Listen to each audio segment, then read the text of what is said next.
But just a very simple idea on Chanukah. I think we're quite well acquainted with the idea that basic Chanukah, the basic mitzvah of Chanukah licht, is really it's a truncated mitzvah. Conceptually, it could be a truncated mitzvah. Ner ishu beso. You light one candle for one home, for one family, and that's it. That's all you need. But we're also well acquainted with the idea that on Chanukah there's a concept of hidur, of mahadrin, of embellishing, of expanding, of beautifying the mitzvah. And it's very important to acknowledge that the mitzvah of hidur on Chanukah is markedly different than hidur, than the embellishing that can be done, that should be done with other mitzvahs. We embellish all mitzvahs. We make all mitzvahs more beautiful. We try to make them nice and perform them in a superior way.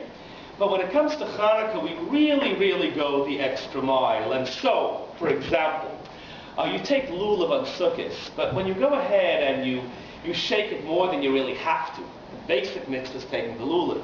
But if you shake it extra, and you are supposed to shake it extra, if you blow shofar extra, and we certainly blow shofar extra, we don't just blow the basic 9 sounds, you don't make an additional bracha. But when it comes to Chanukah, we do. There really are additional brachas.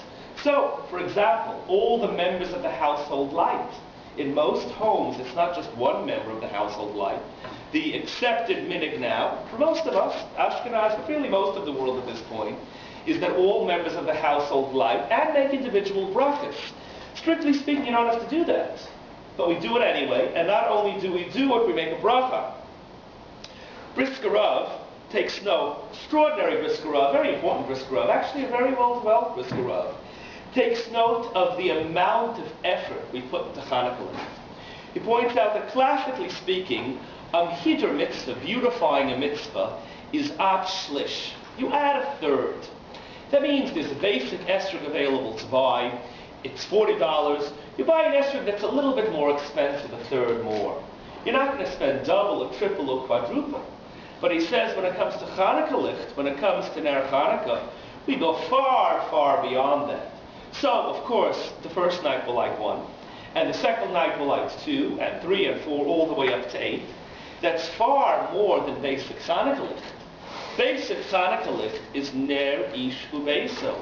1 candle each night. That's fine. Nothing more than that.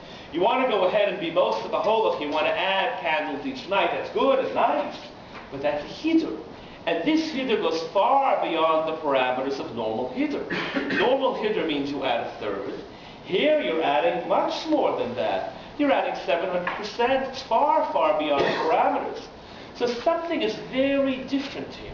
Normally when it comes to embellishing, when it comes to beautifying, when it comes to expanding a mitzvah, we do that. But we do it mitashir, a little bit. We don't overdo it. You expand it a third more. You expand it on the expansion, on the embellishment. You don't make an individual bracha. But here we do. Here you go ahead and you go far beyond numerically. You add the bracha. There's something hugely different here. It's interesting, you should know, this idea of expanding the mitzvah and both adding individual candles each night, which we do in most homes, and also having individual members of the family light, which also is not strictly speaking fully necessary. There are really 2 contradictory phrases in the Gemara that can be read as separate entities. One would be the idea that each individual member of the family lights. That's one way of beautifying the mitzvah. One can be read as a statement that you add a candle each night. And that's a very separate way of embellishing the mitzvah. And there are indeed authorities that say that if you embellish one way, you really don't embellish the other way. We have grown accustomed to the idea that we embellish in both directions. Individual members of the family light, plus each person adds and expands 1 the first, 2 the second, 3 the third. Interestingly enough, it's the Sephardic authorities that developed this. The Rambam brings us down, the Ritva brings us down. And it's quite interesting to know that in the Sephardic community, this wasn't quite as well developed. This became the norm in the community of Ashkenaz. But either which way, hidurim, additions, embellishments, that might have been viewed as separate, almost as contradictory. Because why go ahead and embellish in 2 directions? Have both been absorbed. And the basic idea is really one and the same. That when it comes to hidur mitzvah and Chanukah, when it comes to embellishing and beautifying the mitzvah and Chanukah, We go very, very far, far beyond the norm, far beyond what we do for other mitzvahs. And the question, of course, is why? And there's a range of answers, a range of potential answers. But I'd like to develop one idea. It's a personal idea, it's speculative, but I think it might speak to both the question and just to the broader situation. Chanukah is a holiday, is a celebration of battle victory. That's how it's viewed. The Greeks were there, they were persecuting us, we had big problems, we went ahead, there were battles, and we won, and everything was settled, and everything was good. But the truth is, that's not really what Chanukah is about. Chanukah, the battles weren't really won. True, we conquered one small part of Yerushalayim, we prevailed in one small area, but the war was far from over. The war continued for many, many years, for at least 23 years after Chanukah. And indeed, people continued dying. So Yehuda Maccabi fell in Zichron, then Eliezer, Jonas, and Yochanan, all of these individuals fell after that Chanukah period, after these great battles. So Chanukah isn't really a celebration of a full victory. You didn't have a full victory yet. And the truth is, the word Chanukah itself, what does Chanukah mean? How do we translate Chanukah? At least in the world of Drush, the phrase Chanukah is translated to mean Chanu Chafhei. Now it might be homiletical. Correct, it is homiletical. But this has become our mindset. They rested on the 25th. It's not a celebration of victory. It's not nitzachon. It's not winning. It's chanu. They rested. Things abated. There was a moment of leisure. There was a moment of rest. Nothing more than that. But we were still in the middle of battle. When you're in the middle of battle, you have to be especially careful.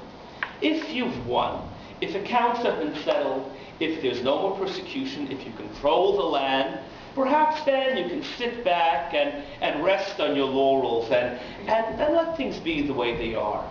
But if you're still smack dab in the middle of battle, if there's still a war raging, then it's a bad situation. And if it's a bad situation, you've got to go the extra mile.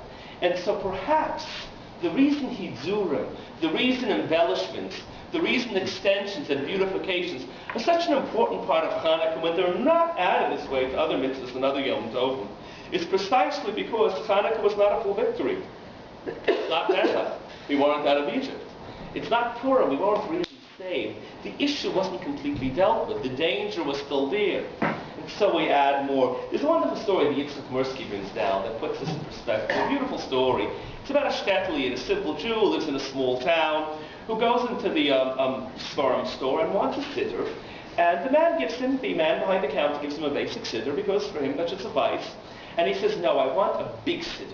I want a siddur with lots and lots of additions in the front and lots of additions in the back. You know, all the extra brachas that you say in all sorts of unusual occasions and all the extra trills you say in all sorts of special moments in life. I want that type of huge, big siddur. And the man behind the counter asks him, why is it so important for you?